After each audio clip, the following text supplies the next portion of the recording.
Hi everyone, कैसे हो आप लोग। आज एक सेकेंड, आज मैं आपके लिए कुछ थोड़ा डिफरेंट लाया हूँ। हम आज थोड़े क्वेश्चंस को प्रैक्टिस करते हैं। एमसीक्यू बेस्ड क्वेश्चंस हैं, तो आज मैं अराउंड 30 क्वेश्चंस लाया हूँ, तो हम प्रैक्टिस करते हैं। एक वीडियो में पहले भी मैंने आपको कुछ 10 क्वेश्चंस दिए थे, वो भी मैंने इसमें इंक्लूड किए, तो आज उनको डिस्कस करते हैं। और भी 20 क्वेश्चंस एक्स्ट्रा हैं, वो भी डिस्कस करेंगे। चलो आइए शुरू करते हैं। पहला क्वेश्चन है मुगल रोड के ऊपर पहला क्वेश्चन है। Which was used as a passage for Mughal caravans to Kashmir in 17th century is in। Place का नाम बताना है, तो ये पुंछ में है। ये जो मैंने एमसीक्यू बेस्ड क्वेश्चंस उठाए हैं, ये विनोद पब्लिकेशन से मैंने लिए हैं। उसमें इसका आंसर थोड़ा गलत दिया हुआ है, तो आप बाय फेस वैल्यू पे मत जाइए उसकी। तो कुछ क्वेश्चंस को खुद भी ध्यान से देखें, गलतियाँ काफ़ी हैं उस बुक में। सेकंड क्वेश्चन है, थोड़ा मुगल रोड को एक्सपेंड करते हैं। मुगल रोड के बारे में थोड़ा और बताता हूँ मैं। इसको सॉल्ट रोड भी कहा जाता है। मैं साइड पे थोड़ा लिख देता हूँ ताकि आपको बाद में इजी हो जाएगा। सॉल्ट रोड भी कहा जाता है, या नमक रोड भी बोला जाता है। अराउंड 1550 के आसपास ये स्टार्ट हुई थी बनना, मतलब यूज़ होना शुरू हुई थी। प्रेजेंट फॉर्म में तो ये अराउंड 1978 के बाद ही इसकी कंस्ट्रक्शन शुरू हुई थी, लेकिन ये शुरुआत पहले कब हुई थी, अराउंड 1550 के आसपास हुई थी, मुगल से भी पहले। तो इसमें कुछ पीक्स हैं जो बहुत फेमस हैं, जैसे तताकोटी, गंगा चोटी, ऐसी पीक्स जो इसमें काफ़ी फेमस हैं। इसमें कुछ लेक्स भी हैं जो भी बहुत फेमस लेक्स हैं। 7 जो इसमें बहुत फेमस लेक्स हैं, उनमें से कुछ हैं नंदनसर, चंदनसर, नीलसर। ये कुछ फेमस लेक्स हैं इसमें। तो अगर इनसे रिलेटेड क्वेश्चन आता है तो मुगल रोड के आसपास ही हैं वो। उसके बाद पीर गली की बात करें तो पीर गली से लेके अलियाबाद तक एक जगह है, पीर गली टू अलियाबाद। यहाँ लिख देता हूँ मैं, पीर गली टू अलियाबाद। इस जगह को, इसमें स्कीइंग का काफ़ी स्कोप है। आपने गुलमर्ग में देखा होगा, स्कीइंग का काफ़ी स्कोप है यहाँ पे। ये कहा जाता है इवन मोर देन गुलमर्ग, यहाँ पे इसका स्कोप काफ़ी ज़्यादा है। ये कहाँ पे, पीर गली टू अलियाबाद। और पुंछ रावलाकोट ट्रेड सेंटर जब से खुला है, उस ट्रेड के बाद तो इसकी रेलेवेंस और भी बढ़ जाती है इस रोड की। इससे काफ़ी ज़्यादा इम्पोर्टेंस इस रोड की बढ़ जाती है, पुंछ रावलाकोट ट्रेड सेंटर के बाद। उसके बाद ये रोड काम करता है कल्चरल एक्सचेंज का। आप देखेंगे कि कश्मीर का जो कल्चर है वो काफ़ी इसके बाद उसका एक्सचेंज हुआ है, और पुंछ कल्चर काफ़ी उधर भी एक्सचेंज हुआ है। तो ओवरऑल जो मुगल रोड की बात हम कर रहे हैं, इसने कल्चरल एक्सचेंज में काफ़ी हेल्प की है। तो ये आप याद रख लीजिएगा, पीर की गली टू अलियाबाद। इसमें स्कीइंग का काफ़ी स्कोप है। अगर नाम याद नहीं भी रहता है तो स्कीइंग का काफ़ी स्कोप है, इवन मोर देन गुलमर्ग कहा जाता है, इसका स्कोप काफ़ी ज़्यादा है। सेकंड क्वेश्चन पे आते हैं, ये इसी से थोड़ा रिलेटेड है। चंदनसर, सुखसर, नीलसर, ये फेमस लेक्स इन। अब देखिए इसमें थोड़ा सा कैच है, यहाँ पे ऑप्शन पुंछ भी है, राजौरी भी है। बारामूला और लद्दाख तो एलिमिनेट हो गए, बचे पुंछ और राजौरी। अब आप बोलेंगे मैंने राजौरी को क्यों मार्क किया है। रीज़न ये है कि ये जो लेक्स हैं, चंदनसर, सुखसर, नीलसर, ये अराउंड 7 लेक्स हैं। ये आती हैं बैरामगला एरिया में, वहाँ से शुरू होती हैं, लेकिन तहसील बुद्धल में आती है। तहसील बुद्धल कहाँ आता है, राजौरी में। तो अगर आपको ये क्वेश्चन पूछा जाए ये 7 लेक्स कहाँ पे हैं, तो ये मुगल रोड के आसपास, पर ये तहसील बुद्धल में आती हैं। तो तहसील बुद्धल कहाँ पे, राजौरी में। ठीक है, तो ये आंसर इसका आ जाएगा राजौरी। अगर इसमें आपको कुछ और भी डाउट है, आप खुद से भी इस पर देख सकते हैं और मुझे कमेंट सेक्शन में बता दीजिए कि ये मैं सही बता रहा हूँ ना। थर्ड क्वेश्चन, अच्छा इसमें एक चीज़ और बता देता हूँ मैं। सेकंड क्वेश्चन में, इसमें जो मैंने 7 लेक्स की बात करी थी, 7 लेक्स, इसमें मैंने 2-3 नाम ही बताए, कुछ और लेक्स भी हैं, इसमें 7 है टोटल। अब ये 7 लेक के ऐसे नाम क्या, इसकी थोड़ी सी हिस्ट्री बता देता हूँ ताकि आपको याद रह जाए। इसमें क्या है कि एक राजा गिरगन देव होते थे, राजा गिरगन देव। नाम याद रखने की ज़रूरत नहीं, बस इतना याद रख लेना, एक राजा होते थे, उनके 7 बच्चे थे। ये एक लेजेंड है, उसकी मैं कहानी बता रहा हूँ। राजा गिरगन देव थे, उनके 7 बच्चे थे, उसमें 6 लड़के थे और एक उनकी लड़की थी। तो जो 6 लड़के थे उनके नाम पे ही ये चंदन सर, सुख सर, नील सर। इसी तरह उसमें एक लड़की थी, उसका नाम कली था, तो अकल दक्षिणी शायद उनका नाम, उसके नाम पे अकल दक्षिणी सर रख दिया गया था। तो ये जो इसकी हिस्ट्री है, ये अलग अलग चंदन सर, सुख सर, नील सर और भी हैं, भाग सर, उसके बाद गुम सर, ये अलग अलग नाम हैं लेक्स के। 7 हैं टोटल 7 है। तो उनका वो किसके ऊपर बेस्ड है? एक राजा थे यहाँ पे, उनके 7 बच्चे थे, 6 लड़के थे, एक लड़की, उनके नाम पे ये बेस्ड है। ठीक है, थर्ड क्वेश्चन पे चलते हैं। रेनु, शिंस, यशकुन, दम, ये क्या है? सोशल हायरार्की है। ये सोशल हायरार्की है, जैसे कास्ट सिस्टम में होता था ना, ऊपर होते थे ब्राह्मण्स, उसके नीचे क्षत्रियास, इसी तरह सोशल हायरार्कीज हैं। तो ये सोशल हायरार्की किसके अंडर हैं? ये दार्द्स हैं। ये दार्द कहाँ पे होते हैं? ये लद्दाख में होते हैं। दार्दिक आर्यंस बोला जाता है इनको। ये दार्दिक आर्यंस भी बोला जाता है इनको, दार्द्स को। ठीक है, चलो नेक्स्ट क्वेश्चन पे जाते हैं। इनको ना एथनिसिटीज़ भी मान के चलो आप, एथनिसिटीज़ होती हैं ये। अब एग्जैक्ट मीनिंग आपको देखने की ज़रूरत नहीं है, सोशल हायरार्कीज़ हैं, मतलब रैंक वाइज इनको रखा जाता है, एक लैडर पे रखा जाता है रैंक वाइज। उनको दार्दिक आर्यंस भी बोलते हैं। नेक्स्ट क्वेश्चन पे जाते हैं। Ladakh is inhabited by particular race called. अगर हम रेस की बात करें तो यहाँ पे कौन कौन सी रेस इनने बताई है? लामास। आपने लामा, दलाई लामा याद होगा आपको, वो तिब्बत में मिलता है, तो तिब्बत के अराउंड है ये लामास। ये तो एलिमिनेट हो गया। कच्चन, बूटाज, ये भी नहीं है। बोटपा इसका आंसर है ना, तो ये को याद ही रखना है। तो ये कुछ नाम है बोटपा में, इसके कुछ मैंने और भी निकाल के रखे थे, आप याद रख लीजिएगा। लामा जो मैंने बता दिया आपको तिब्बत में है, बोटपा लद्दाख में है। तो अगर एथनिसिटी की बात की जाए, जो हमने ऊपर पढ़ी थी सोशल हायरार्की, एथनिसिटी की बात करें हम, तो दार्दिक पीपल, ब्रोकपा, चेंगपा, बेदा, पुर्गी, ये मैं लिख देता हूँ ताकि आपको भी ईजी हो जाए। ये जो हमने सोशल हायरार्कीज पढ़ी थी यानी एथनिसिटीज, पहले मैंने बोला क्या? दार्दिक पीपल। ठीक है, मैं PPL को पीपल मान भी लेता हूँ। दार्दिक पीपल, ब्रोकपा, ये इंपॉर्टेंट है, पूछा जाता है काफ़ी बार। ब्रोकपा, उसके बाद है चेंगपा, ये भी पूछा जाता है काफ़ी बार, तो ये भी याद रख लीजिए। उसके बाद बेदा, पुर्गी उतने इंपॉर्टेंट नहीं है, बस ये 3 याद रख लीजिएगा। दार्दिक पीपल, ब्रोकपा, चेंगपा, ये कहाँ पे है? लद्दाख में है। ये एथनिक ग्रुप्स हैं कुछ वहाँ पे लद्दाख में। Barley is the most useful crop in. Barley कहाँ पे है? अभी तक लद्दाख का चल रहा था तो लद्दाख में ही है। ठीक है, तो ये भी याद रख लीजिए, बार्ले। इसको वाटर की बहुत कम ज़रूरत होती है, इसलिए यहाँ वहाँ पे ज़्यादा ग्रो करता है। तो मतलब ये वाटर की कमी में भी, कम वाटर में भी ग्रो कर सकता है। यूरोटिया एंड पद्म figure among the flora of. एक होता है फ्लोरा, एक होता है फोना। देखो मैं बता देता हूँ आपको यहाँ पे, एक होता है फ्लोरा, ठीक है, एक होता है फोना। अब फ्लोरा और फोना में डिफरेंस क्या है? फ्लोरा होता है प्लांट्स, अब इसको याद कैसे रखोगे? फोना होता है एनिमल्स। फ्लोरा को याद कैसे रखोगे? फ्लोरा यानी फ्लावर याद रख लोगे आप, ठीक है, फ्लोरा यानी फ्लावर, और फोना यानी एनिमल्स। अब ये बता रहा है कि यहाँ पे फ्लोरा की बात चल रही है, इसका मतलब ये इंपॉर्टेंट प्लांट्स हैं कुछ, यूरोटिया और पद्म, ये कहाँ पाए जाते हैं? लद्दाख में। आपको इसको याद ही रख लेना है, इसको और कोई ऑप्शन नहीं है, इसको आपको याद रखना ही पड़ेगा। उसके बाद नेक्स्ट क्वेश्चन पे हम जाते हैं। सम सब ट्रॉपिकल फ्रूट्स, यहाँ पे की वर्ड है सब tropical fruits like mangoes, banana, orange are well ground in. अब ये 4 ऑप्शन दिए हैं। अब इसका थोड़ा सा मैं आपको टिप दे देता हूँ कैसे याद रखना है। ये जो सब ट्रॉपिकल है ना, देखो मैं आपको बताता हूँ, ये यहाँ से, ये इसका मतलब क्या होता है। ये है ना अर्थ, ठीक है, इसके बीच में होता है इक्वेटर। अगर आपने ज्योग्राफी थोड़ी सी बेसिक पढ़ी तो आपको पता होगा, ये होता है बीच में इक्वेटर।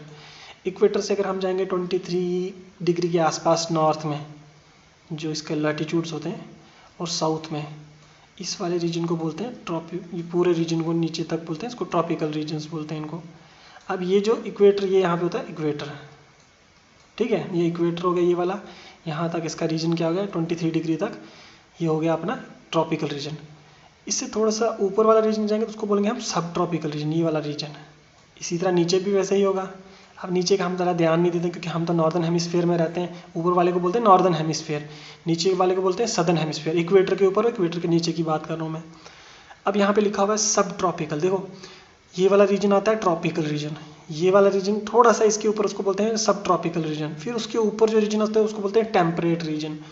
जो ट्रॉपिकल रीजन होता है वो थोड़ा गर्म होता है, उससे थोड़ा सा ठंडा उसको बोलेंगे हम सब ट्रॉपिकल रीजन, उससे और ठंडा उसको हम बोलेंगे टेम्परेट रीजन। फिर उसके ऊपर पोलर रीजन। तो ये जो सब ट्रॉपिकल रीजन है ये सेकंड नंबर में, मैं यहाँ पे लिख देता हूँ आपको, थोड़ा इजी रहेगा। फिर सबसे पहले आता है, ठीक है, सबसे पहले ट्रॉपिकल, ट्रॉपिकल के बाद आता है सब ट्रॉपिकल, थोड़ा सा उससे डिफरेंट होता है सब ट्रॉपिकल वाला, सब ट्रॉपिकल है ना, हाँ सब ट्रॉपिकल। फिर आता है टेम्परेट, टेम्परेट के बाद आता है पोलर रीजन। ठीक है, ये 4 रीजन मान के चलो। ट्रॉपिकल हो गया सबसे गर्म, उससे ठंडा, उससे ठंडा, और पोलर रीजन सबसे ठंडा। ठीक है, अब ये सेकंड वाला रीजन है, यहाँ पे लिखा है ऑप्शन में। अब देखो सबसे ज़्यादा गर्म इनमें कौन सा है? जम्मू है। मैंगोज, बनाना और ऑरेंजेस, मैंगोज, बनाना और ऑरेंजेस। आप ज़्यादातर ये कहाँ देखते हो? कश्मीर में तो मैंगोज कभी बनते नहीं हैं, आपने देखा होगा। ठीक है, ये गर्म इलाके में बनते हैं। बनाना भी नहीं बनते हैं, ऑरेंजेस भी बहुत कम होते हैं। तो ये लद्दाख में तो पॉसिबल ही नहीं है। पुंछ में या श्रीनगर और लद्दाख तो एलिमिनेट हो गया। देखो श्रीनगर, ये यहाँ से लेता हूँ मैं, ये लद्दाख और श्रीनगर ये तो हो गए एलिमिनेट। बचा कौन सा यहाँ पे? पुंछ ऑप्शन हो सकता है और जम्मू ऑप्शन हो सकता है। अब देखो जम्मू थोड़ा गर्म है, पुंछ श्रीनगर और जम्मू के बीच में थोड़ा ठंडा थोड़ा गर्म। तो लेकिन ये सब ट्रॉपिकल थोड़ा ज़्यादा गर्म होता है, तो इसलिए ये आएगा आंसर जम्मू। तो अब इसको याद रखना है ऐसे आपको कि जम्मू थोड़ा गर्म है। ठीक है, यहाँ पे मानसून भी थोड़ा ज़्यादा आता है, तो उस वजह से यहाँ पे क्या होता है, मैंगोज, बनाना और ऑरेंजेस की ग्रोथ ज़्यादा होती है। ठीक है, तो ये ऑर्डर याद रख लें ऊपर से नीचे। तो ये आता है ऐसे, ट्रॉपिकल, सब ट्रॉपिकल, टेम्परेट और पोलर, ऐसे ठंड। ये सबसे ज़्यादा गर्म, उससे कम गर्म, उससे कम और सबसे ठंडा। नेक्स्ट क्वेश्चन है, in J&K the highest acreage of temperature fruits is in. Acreage का मतलब होता है एरिया वाइज सबसे ज़्यादा टेम्परेट फ्रूट्स। देखो मैंने आपको यहाँ पे बताया था टेम्परेट वर्ड। टेम्परेट कहाँ पे आता है? मतलब ठंडा इलाका, जहाँ से जैसे श्रीनगर वगैरह एरिया आ गई, ये टेम्परेट रीजन्स हैं। ठीक है, अब यहाँ पे पुलवामा भी दिया हुआ है ऑप्शन में, बारामूला भी दिया हुआ है, भद्रवा भी दिया हुआ है। भद्रवा भी ठंडा है, लेकिन आपको ये याद ही रखना पड़ेगा क्योंकि ये फैक्चुअल क्वेश्चन है। देखिए आपको मैं एक चीज़ बता देता हूँ, क्वेश्चंस किस तरह से हम कर रहे हैं। एक होता है स्टैटिक, एक होता है डायनेमिक। ठीक है, स्टैटिक क्वेश्चन का मतलब होता है इसका फैक्चुअल है, ये चेंज नहीं होगा, ये फैक्चुअल क्वेश्चन है, ये चेंज नहीं होगा। मान लो माउंट एवरेस्ट की हाइट कितनी है? 8848। थोड़ा सा चेंज हो सकता है लेकिन उतना नहीं। फैक्ट है ये, परमानेंट इतना ही रहेगा। ठीक है ना, चेंज होता है थोड़ा सा लेकिन उसमें उतना नहीं होगा। अब मान के चलो यहाँ हम बोलते हैं टोटल कॉन्टिनेंट्स कितने हैं, तो वो तो उतने ही रहेंगे भाई, चेंज थोड़ी ना होंगे। तो ये चीज़ इनको बोलते हैं फैक्ट्स। एक होता है डायनेमिक, जैसे आज चीफ मिनिस्टर कौन है, मे बी 10 साल के बाद वो कोई और होगा। आज प्राइम मिनिस्टर कौन है, 10 साल के बाद वो कोई और होगा। तो ये होता है डायनेमिक, ये करंट अफेयर्स के हिसाब से चेंज होता रहता है।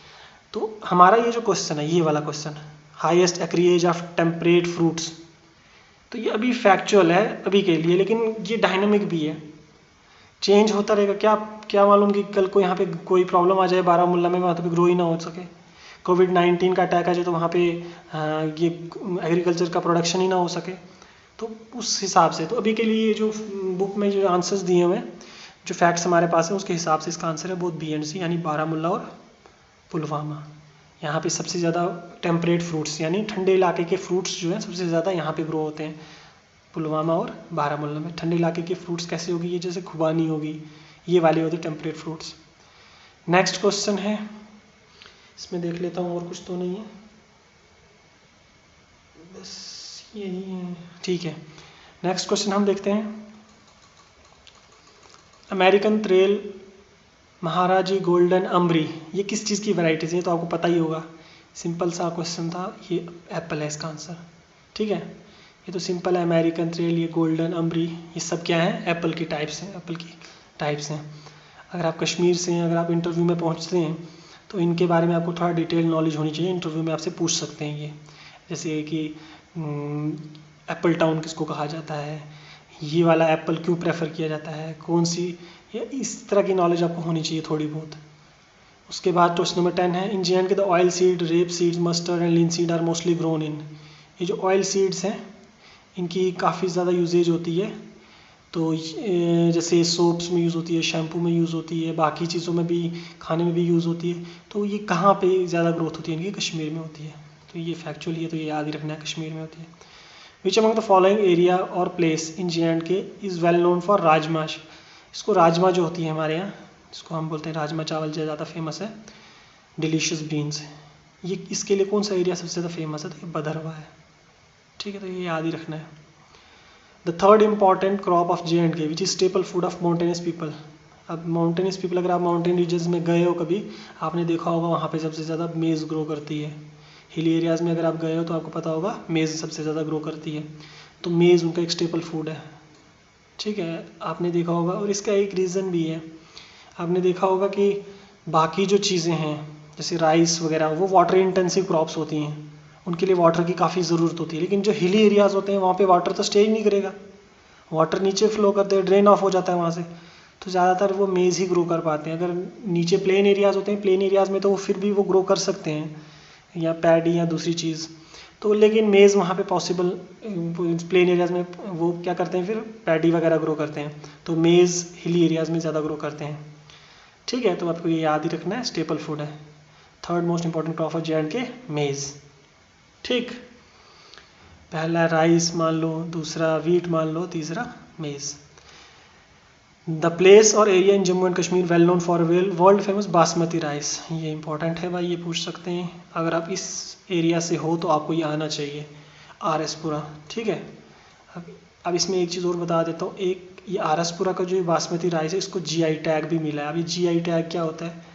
ये जियोग्राफिकल इंडिकेशन भी बोलते हैं इसको। जियोग्राफिकल इंडिकेशन क्या होता है?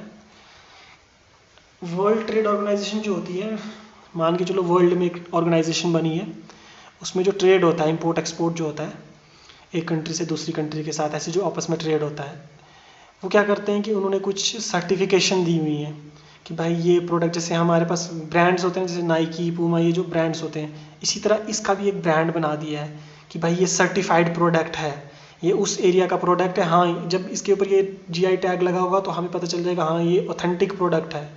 ठीक है, ये फेक नहीं है। जैसे काफ़ी सारे प्रोडक्ट्स की फेक कॉपीज़ बनती हैं ना, तो इसको फेक नहीं कर सकते। ठीक है, तो ये जीआई टैग मिला हुआ है इसको। ठीक है, चेन्नई में बेस्ड एक इसकी ऑर्गेनाइजेशन होती है, वो इसको टैग्स देती है इंडिया में। तो आरएसपुरा का ये क्या है, जीआई टैग। आरएसपुरा का बासमती राइस जो है, इसको जीआई टैग भी मिला हुआ है, इतना याद रख लीजिए, काफ़ी है। नेक्स्ट है the district in valley which leads in acreage of production of rice. सबसे ज़्यादा राइस एरिया वाइज कहाँ पे ग्रो होता है? अनंतनाग में। ठीक है, एक्रिएज का मतलब एरिया वाइज सबसे ज़्यादा प्रोडक्शन राइस की कहाँ होती है? अनंतनाग में। अनंत राइस ग्रो करता है वहाँ पे। नेक्स्ट क्वेश्चन है which among the following is the biggest village in J&K. Actually ये विलेज तो है नहीं, लेकिन इन्होंने पता नहीं क्यों विलेज लिखा हुआ है। पलोड़ा, नगरोटा, आरएसपुरा, ये सब तो एरिया जम्मू के एरिया में ही है, लेकिन अरनिया जो है इसका आंसर है। एक्चुअली ये टाउन एरिया कमेटी है, इसको टाउन भी बोला जाता है। 2011 सेंसस में इसको टाउन एरिया कमेटी भी बोला था। तो अरनिया जो है, हम आंसर में अरनिया ही है, तो ये याद ही रख लीजिएगा। ठीक है, अब आप बोलोगे टाउन एरिया कमेटी क्या बुला थी, मैंने क्यों बोल दिया ये? चलो मैं बता देता हूँ। टाउन एरिया कमेटी की मैंने बात की। ठीक है, जैसे रूरल एरियाज़ में होती है पंचायत, है ना, लोकल बॉडीज़ जो होती हैं। एक होता है सेंट्रल गवर्नमेंट, फिर होता है स्टेट गवर्नमेंट, फिर होती है local government. Local government urban area यानी शहरी एरिया के लिए अलग होती है, रूरल एरिया यानी गाँव वाले एरिया के लिए अलग होती है। अब जो रूरल एरिया होता है उसमें होती है पंचायत। ठीक है, वो आपको पता होगा, डिटेल में हम पढ़ेंगे जब हम 73rd अमेंडमेंट एक्ट पढ़ेंगे ना, तब हम बता देंगे। तो दूसरा होता है अर्बन एरियाज़ में होती है म्यूनसिपैलिटी, उसको वो बनी थी अंडर 74th अमेंडमेंट एक्ट। वो क्या है वो हम अच्छे से पढ़ेंगे जब हम 73rd अमेंडमेंट एक्ट पॉलिटी वाला सेक्शन पढ़ेंगे, तो वहाँ मैं आपको बता दूंगा। उसी म्यूनसिपैलिटी अर्बन एरिया में एक मतलब 8 टाइप की अलग अलग ये बॉडीज़ होती, लोकल बॉडीज़ होती हैं म्यूनसिपैलिटी में। उसमें एक होता है टाउन एरिया कमेटी। ठीक है, एक टाउन को कुछ लोग गवर्न करते हैं। ठीक है, मान के चलो एक टाउन होता है, जैसे सेंटर में हमारे पास मिनिस्टर्स होते हैं, अलग अलग एमपीज़ होते हैं, तो ये गवर्न करते हैं। उसी तरह उस एरिया को गवर्न करने के लिए कुछ लोग होते हैं। अब उनको कैसे सिलेक्शन होती है, कैसे काम करते हैं, वो हम पढ़ेंगे 73rd और 74th अमेंडमेंट के बीच में, वो आगे वाला सेक्शन आएगा। नेक्स्ट क्वेश्चन पे जाते हैं हम। In Jammu and Kashmir highest rainfall is measured in, तो ये है रामनगर उधमपुर में। ठीक है, ये मेजर कैसे करते हैं वो हमारा मकसद नहीं है, उससे रिलेशन नहीं है हमारा कोई, वो इंजीनियरिंग का काम है। तो हमने इतना याद रखना है कि रामनगर उधमपुर में, रामनगर उधमपुर में सबसे ज़्यादा जो है रेनफॉल होती है J&K में। The highest battle field of the world is located in J&K is in, ये तो आपको पता ही होगा, सियाचिन है ना, सियाचिन ग्लेशियर। इससे रिलेटेड एक और चीज़ थी, शायद आपको याद होगा, ऑपरेशन, एक ऑपरेशन इससे याद रख लेना आप, इससे रिलेटेड ऑपरेशन मेघदूत। ठीक है, इस पे एक मूवी भी शायद बनी है, डॉक्यूमेंट्री मैंने देखी थी, ऑपरेशन मेघदूत। अब ये ऑपरेशन मेघदूत में क्या था, ये एरिया पहले नो मैंस, मतलब इसमें कोई भी ना इंडिया के आर्मी होती थी ना पाकिस्तान की आर्मी, तो इन्होंने एक ट्रूस साइन किया हुआ था कि हम यहाँ पे नहीं जाएंगे। तो अराउंड 1990s में, अराउंड उसी के आसपास इन्होंने क्या किया, पाकिस्तान से लोग क्या वहाँ जाने लग गए, जो उनकी आर्मी थी वो वहाँ पे कब्ज़ा करने लग गई। तो इंडियन आर्मी को इंटेलिजेंस मिल गई, लेकिन वहाँ पे रहना बहुत मुश्किल होता है, क्योंकि वो अराउंड -50 डिग्री सेल्सियस टेम्परेचर वहाँ नॉर्मल टेम्परेचर होता है, -50। तो उस टेम्परेचर में रहने के लिए उनके पास अलग अलग से सूट्स चाहिए, तो स्पेशल सूट्स चाहिए होते हैं। तो इंडिया ने तो उस वक्त जल्दी जल्दी में करके कहीं ना कहीं से अरेंज कर लिए। पाकिस्तान ने भी ऑलरेडी ऑर्डर दे के रखा हुआ था उसी कंपनी को जिससे इंडिया ने ऑर्डर दिया था, तो मे भी शायद फ्रांस या इजराइल था। तो अब सियाचिन के टाइम पे क्या हुआ, उस टाइम पे उस इंडियन आर्मी ने इसको बोला ऑपरेशन मेघदूत। तो जब इंडियन आर्मी को पहले वो सूट्स मिल गए, अब इंडियन आर्मी कैपेबल हो गई वहाँ जाने के लिए, तो इंडियन आर्मी ने वहाँ जाके अपना झंडा लहरा दिया, तो उसको बोलते हैं ऑपरेशन मेघदूत। तब से आज तक ये जो सियाचिन ग्लेशियर है, इसका जो मेन एरिया है वो इंडियन आर्मी के अंडर है। ठीक है, तो इसको बोलते हैं ऑपरेशन मेघदूत, इससे रिलेटेड है। ठीक, नेक्स्ट क्वेश्चन है, which among the following ethnic groups in J&K are a mixture of mongoloid race, ये मंगोलाइड MON नहीं है actually, mongoloid race and Aryan race. ठीक है, मंगोलाइड रेस जो थी ज़्यादातर कौन सी है, जैसे चाइनीज़, जापानीज़, ठीक है, और ओके मंगोल, जो मंगोलिया वाले रीजन के एरियाज़ हैं, ठीक है, ईस्टर्न वर्ल्ड का जो एरिया है। तो आर्यन रेस होगी ज़्यादातर, ये कोकोसाइड रेस भी बोलते हैं इनको, जो यूरोपियन रेस थी, सेंट्रल एशियन रेस थी, तो ये वाली रेस, इन दोनों का मिक्सचर जिनको बोला जाता है, यानी हाइब्रिड बोला जाता है, वो है लद्दाखीज़। ठीक है, तो ये याद रखना है, मंगोलाइड और आर्यन रेस का जो मिक्सचर हाइब्रिड है वो लद्दाखीज़। नेक्स्ट क्वेश्चन पे जाते हैं हम। The ethnic group in J&K believe to be indigenous inhabitants of Georgia, Georgia के इनहेबिटेंट्स माना जाता है इनको, वो कौन है, गुज्जर्स एंड बकरवाल्स। ठीक, तो आपने ये देखा होगा गुज्जर्स एंड बकरवाल्स ज़्यादा हिली एरियाज़ में रहते हैं। ठीक, तो ये इनहेबिटेंट्स, इनको कहाँ का इनहेबिटेंट माना जाता है, indigenous inhabitants of Georgia. Next question है, शीशम, खेर, नीम बबूल स्पीशीज़ हैं सब ट्रॉपिकल फॉरेस्ट की। अभी मैंने ऊपर आपको सब ट्रॉपिकल वर्ड बताया था, तो अब सब ट्रॉपिकल फॉरेस्ट जो है J&K में, अब वहाँ से आप कंफ्यूज मत हो जाएगा कि बोल के ये जम्मू में है ना।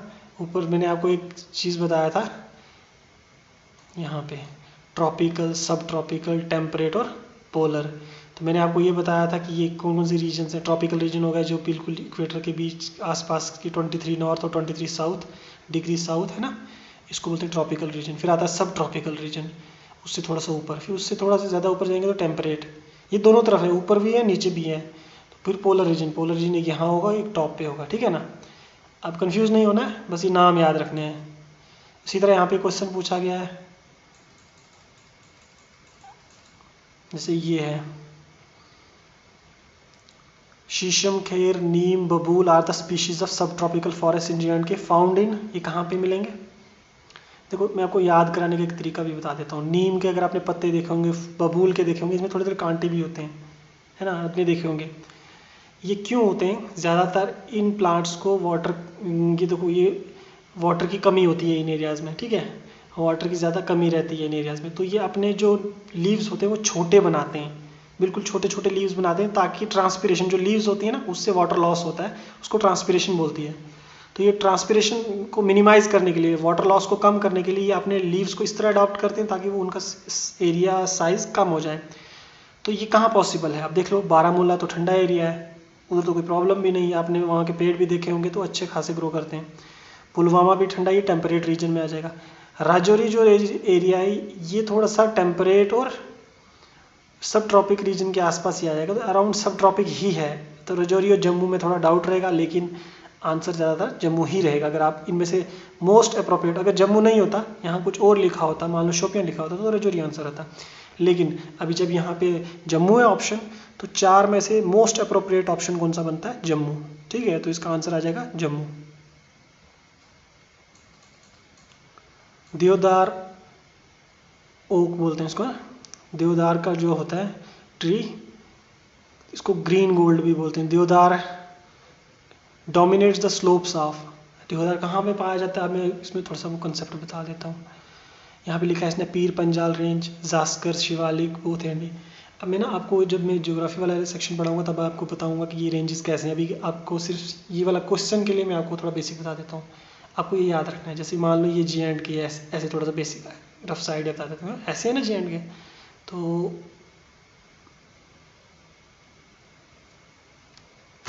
मान लो ये J&K था, ठीक है। वहाँ पे मैं एक ये रेंज आ गई, दूसरी ये रेंज आ गई, तीसरी, ऐसे रेंजेस हैं अलग अलग। इस तरफ नेपाल आ गया ना, इस तरफ, इस वाले रीजन में नेपाल आ गया ना, तो इस तरफ नेपाल वाला रीजन, यूपी वाला रीजन, तो इस तरफ रेंजेस हैं ऐसे नॉर्थ साउथ। सबसे ऊपर है काराकोरम रेंज, ठीक। सबसे ऊपर कौन सी रेंज है? काराकोरम रेंज। उसके बाद आती है लद्दाख रेंज, उसके बाद आती है जास्कर रेंज, उसके बाद आता है ग्रेटर हिमालयाज, ठीक। फिर आती है लेसर हिमालय, उसके नीचे एक और होती है, उसको बोलते हैं शिवालिक्स। तो ये 6 रेंजेस आप याद रख लो, नाम याद रख लो। सबसे ऊपर आ गई काराकोरम रेंज, ठीक है। उसके नीचे आ गई लद्दाख रेंज, फिर आ गई जास्कर रेंज, फिर ग्रेटर हिमालयज, लेसर हिमालयज और शिवालिक्स। ये जो लेसर हिमालयज इसको पीर पंजाल रेंज भी बोलते हैं, ठीक है। तो इसको लेसर हिमालयज को पीर पंजाल रेंज भी बोलते हैं। Karakoram, Ladakh, Zanskar range, greater Himalayas, lower Himalayas या फिर पीर पंजाल रेंज, और इसको बोलते हैं शिवालिक रेंज। शिवालिक्स आपको मिलेंगे जम्मू वाले रीजन में। लोअर हिमालयज या फिर पीर पंजाल रेंज जो है ये पुंछ राजौरी वाले रीजन में मिलता है। ग्रेटर हिमालयज आगे अपर कश्मीर वैली में ना, कश्मीर वैली भी पीर पंजाल रेंज, और ये लद्दाख, ये लोअर हिमालयज और ग्रेटर हिमालयज के बीच में आता है, यहाँ पे कहीं आता है ना, इस वाले रीजन में कहीं पे कश्मीर वैली आती है। वैली आप समझ रहे हैं ना, 2 पहाड़ हैं, उसके बीच में प्लेन एरिया थोड़ा सा, उसको वैली बोलेंगे। ये एक पहाड़ है, ये एक दूसरा पहाड़ है, तो ये जो वाला पहाड़ है इसको हम बोलेंगे लोअर हिमालयज है, इसको बोलेंगे ग्रेटर। इसके बीच में जो एरिया है इसको हम बोलेंगे क्या, कि ये ग्रेटर में इसको बोलेंगे वैली बोलेंगे, तो ये लोअर हिमालय, जिसको पीर पंजाल रेंज भी बोलते हैं। अब इनके बीच में से कुछ पासिस होते हैं, ऐसे जगह होंगी जिसमें से हम जा सकते हैं। जैसे मुगल रोड जो है ये एक पास से गुजर के जाती है। इसी तरह बानिहाल से जो टनल है ना, जवाहर टनल, वो भी एक पास से होके जाती है, बानिहाल पास बोलते हैं उसको। अब ये रेंजेस आप याद रख लो, ऐसे है। अब यहाँ पे क्वेश्चन देखो, देवदार और the green gold dominates the slopes of, इसने क्या आंसर दिया हुआ है? Both A and B, Pir Panjal range और जास्कर रेंज। पीर पंजाल ये आ गया, जास्कर रेंज ये आ गया पीर पंजाल रेंज। इसका मतलब यहाँ से लेके यहाँ तक वाले एरिया में कहीं पे भी आपको आराम से देवदार वाला ट्री मिल जाएगा। कौन सा है ये? लोअर हिमालयाज यानी पीर पंजाल रेंज, ग्रेटर हिमालयाज और जास्कर, इन तीनों में कहीं पे भी मिल जाएगा। इसका मतलब कश्मीर वैली में आराम से मिल जाएगा। कश्मीर वैली के नॉर्थ में भी एरिया जो है थोड़ा सा, ये लद्दाख वाला रीजन जो है, यहाँ पे थोड़ा लद्दाख वाला रीजन आता है, उसमें भी आपको इजीली मिल जाएगा। लेकिन लद्दाख एक्चुअली में ये मेन लद्दाख में ना ट्रीज़, ये वाले ऐसे वाले ट्रीज़ बहुत कम मिलते हैं। ये उस रेंज की बात करें, उसके आसपास में ही मिल जाएगा, ठीक है। नेक्स्ट है margs. Margs is another name given to. अब ये मर्ग क्या होता है? अब मैंने आपको भी बताया कि फॉरेस्ट किस तरह से होते हैं, ट्रॉपिकल, सब ट्रॉपिकल, ऐसे तरह है ना। उसमें एक माउंटेन वाले रीजन को ना अल्पाइन पेस्चर बोलते हैं, अल्पाइन रीजन बोलते हैं। अब मान के चलो ये माउंटेन वाला रीजन, उसको अल्पाइन बोलते हैं, ठीक है। तो अल्पाइन रीजन जो है उसमें जो एक माउंटेन के ऊपर मान लो थोड़ा सा प्लेन एरिया है जिसमें सिर्फ ग्रास ग्रो कर रही है, ट्रीज नहीं है, ग्रास ग्रो कर रही है, उसको बोलते हैं पेस्चर, अल्पाइन पेस्चर। उसको मर्ग भी बोलते हैं। मीडोज जो होती है ना, उसको बोलते हैं पेस्चर्स, ठीक है।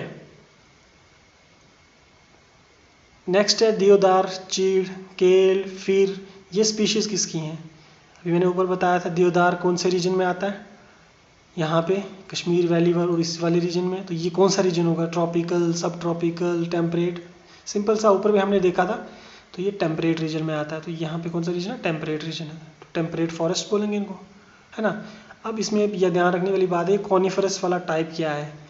कॉनिफरस टाइप जो होते हैं ये मान लो ये ट्री है, ये ऐसा होगा, ठीक है, ऐसा कुछ होगा, कोन शेप में होगा। कोन को देखा है आपने भी आइसक्रीम का कोन खाते हुए, तो वो कॉनिकल शेप्ड होता है ये ऐसा क्यों होता है, ये खुद को अडाप्ट कर लेता है। जब इस पर स्नो गिरती है ऊपर से, तो ये आहिस्ता इस शेप का बन जाता है ताकि स्नो आराम से नीचे गिर सके, इजीली नीचे गिर सके।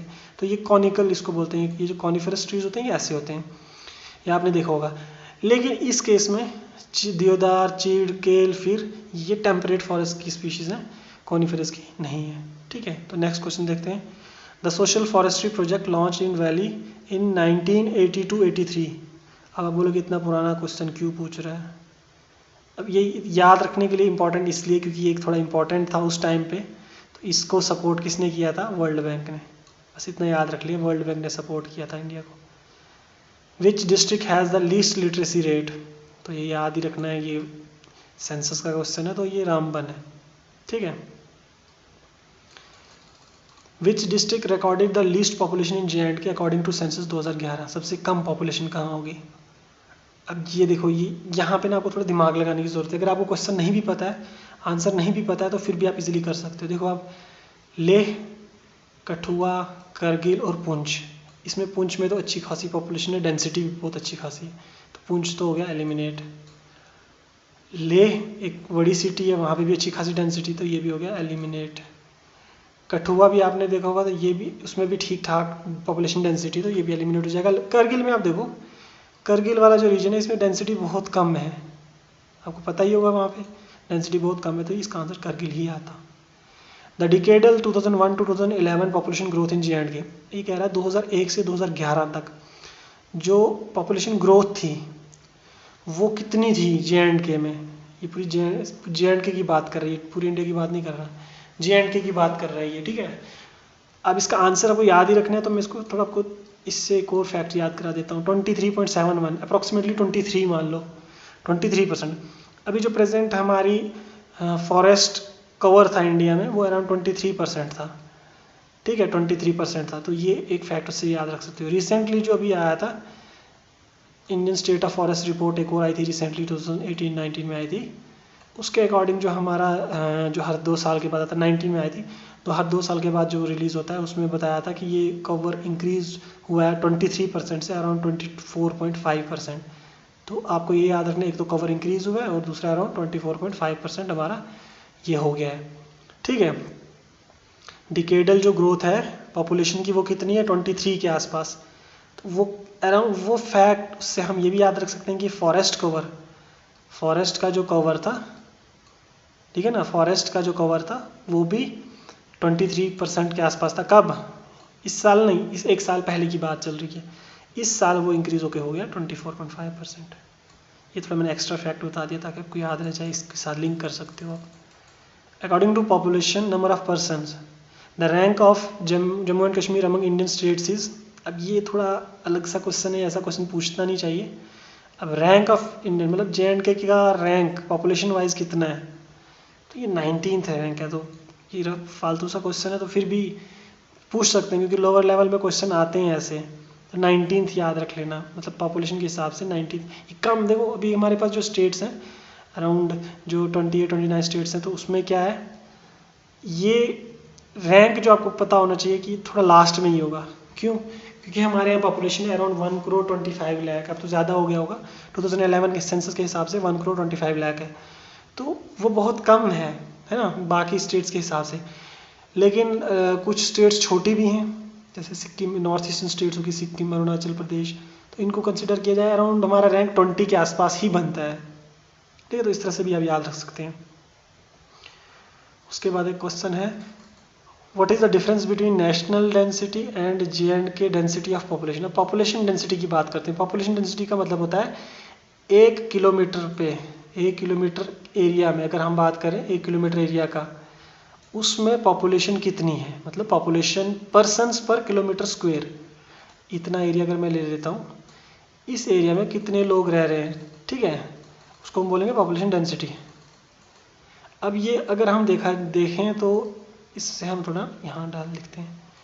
इंडिया की बात करें ओवरऑल तो वो है अराउंड 464, ठीक, 464 पर्सन्स पर किलोमीटर। 464 क्या आ जाएगा, पर्सन्स पर किलोमीटर स्क्वायर। ऑब्वियसली एरिया है तो स्क्वायर आएगा। लेकिन अगर हम J&K की बात करें ना तो यहाँ पे 56 है, ठीक है। वही यूनिट क्या आएगी, पर्सन्स पर किलोमीटर स्क्वायर, ठीक। इंडिया की बात करें तो कितना है 464, तो J&K की बात करें तो 56। ये 2011 सेंसस के हिसाब से है, अब तो और भी ज़्यादा हो गया होगा। लेकिन यहाँ पे क्वेश्चन दिया हुआ है difference between national and J&K population density. तो इस हिसाब से जो इन्होंने ऑप्शन दिया ना, जिस बुक से मैंने क्वेश्चन लिए थे उसने ऑप्शन ये 4 दिए, तो ये तो सामने सामने गलत दिख रहा है ना।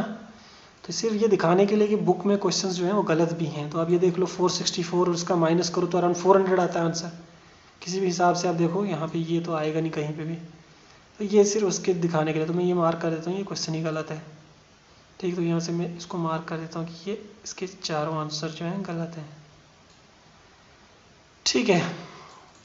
विच among the following is a tehsil created after 1981 census. इसका आंसर जो ऊपर वाले का था ना अराउंड 400 आता है, याद रखना आप, क्योंकि 464 में से अगर मैं माइनस करता हूँ 56 तो अराउंड 50 के आसपास, तो मैं 400 याद रख लेता हूँ, राउंड फिगर 400। तो लास्ट क्वेश्चन देखते हैं आज का। विच among the following is a tehsil created after 1981 census. अब आप बोलेंगे 1981 सेंसस का क्वेश्चन क्यों पूछ रहा है। ये इंपॉर्टेंट इसलिए क्योंकि ये जो प्लेसेस हैं जैसे पंपोर, सुरनकोट, गुरेज, ये काफ़ी न्यूज़ में भी रहते हैं।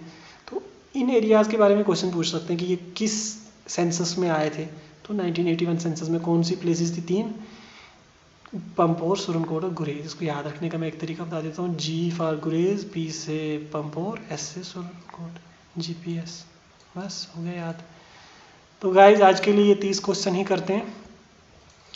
अगले वीडियो में मैं दिखाऊंगा आपको नेक्स्ट टॉपिक्स हम करेंगे जो रह गई थी। ये मैंने इसलिए निकाले ये वाले क्वेश्चंस ताकि आपको थोड़ा सा ना रिवर्स इंजीनियरिंग के हिसाब से आपको फ़ायदा हो जाए, कि मैं आपको पता चले कौन कौन से टॉपिक्स पूछे जाते हैं, कौन से टॉपिक्स इंपॉर्टेंट है। तो इसको बोलते हैं रिवर्स इंजीनियरिंग अप्रोच। तो मैंने इसके साथ साथ ये जो लिखा हुआ है ये मैं सेव कर दूंगा, तो मैं ये PDF में आपको डिस्क्रिप्शन में डाल दूंगा, आप वहीं से इसको डाउनलोड करके एक बार रिवाइज़ कर लेना। और कोशिश करना कि ये जैसे आप अगर आपके पास ये बुक है विनोद पब्लिकेशन की, जहाँ से मैंने ये वाले क्वेश्चंस लिए हैं, तो उनमें करेक्शन भी है काफ़ी। तो मैंने उनको कंटेक्ट करने की कोशिश की थी, तो मे भी पॉसिबल हो वो बताएं कि ऐसा क्यों कर रहे हैं, उससे हमें मतलब नहीं है। लेकिन मेन चीज़ ये है कि ये क्वेश्चंस में काफ़ी मिस्टेक्स हैं, तो आप ध्यान रखें, डायरेक्टली लकीर के फ़कीर ना बने, तो इस पर थोड़ा ध्यान रखें। तो तभी मैंने थोड़ा सा ना साथ साथ लिख दिया कि ये क्वेश्चन ऐसे, ये क्वेश्चन ऐसे है। नेक्स्ट टाइम जब हम मिलेंगे तो हम थोड़ा ना आगे टॉपिक पढ़ेंगे, जो कुछ पेंडिंग टॉपिक है, जैसे पॉलिटिकल पार्टीज़ होगी, बाकी पर्सनैलिटीज़ वगैरह। तो हम GK का जो पार्ट है with reference to Jammu and Kashmir, उसको नेक्स्ट 5 या 6 डेज़ में कंप्लीट करने की कोशिश करेंगे। फिर हम प्रैक्टिस क्वेश्चंस करेंगे। पूरा तो नहीं होगा with reference to J&K, next 4 या 5 डेज़ में हम कोशिश करेंगे कि एटलीस्ट 30 या 40% कंप्लीट हो जाए सिलेबस। तो फिर उसके बाद आपके मेन जो सब्जेक्ट्स हैं इकोनॉमिक्स वगैरह वगैरह वो भी स्टार्ट कर देंगे। तो गाइज़ आपको ये वीडियो कैसी लगी आप बताइए मुझे, लाइक कर देना और कमेंट सेक्शन में मुझे बताना कि क्या कोई क्वेरी होगी आपकी तो वो भी बता देना। और ये वीडियो आप अपने फ्रेंड्स के साथ शेयर करें, क्योंकि मुझे लगता है इस लॉकडाउन में तो किसी के पास बुक वगैरह तो नहीं होगी, तो आप अगर उनको शेयर करेंगे तो उनको फ़ायदा होगा इसका। 2000 पोस्ट हैं, अच्छी अपॉर्चुनिटी आपके पास, ग्राउंड लेवल पे आप वर्क कर सकते हैं बहुत अच्छे से। तो प्रोवाइडेड आप अच्छे से मेहनत कर रहे हैं, आप अपना 100% दीजिए, मैं अपना दूंगा, आप अपना दीजिए, ठीक है। तो मैं टाइम निकाल के आपके लिए ये वीडियोज़ बना रहा हूँ, तो आप इससे उसका फ़ायदा उठाइए। Okay guys, see you then, bye bye.